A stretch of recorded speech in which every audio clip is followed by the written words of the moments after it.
ببینید، فضای کشور رو باید از فضای امنیتی خارج کرد.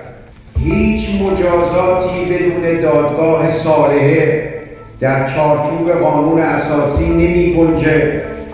فضای حاکم بر جامعه باید فضای فرهنگی و سیاسی باشه، نه فضای امنیتی. مورد آیت الله منتظری که شما اشاره کردید، کسی که به مدت 1.5 سال در دبیرخانه شورای عالی امنیت ملی جلسات متعدد گذاشت و همه دستگاه‌ها رو آورد و هماهنگ کرد و حصر رو برداشت، بنده بودم. در محضر شما اعلام می‌کنم یکی از اهداف اصلی دولت تدبیر امید خارج کردن فضای کشور از فضای امنیتی است.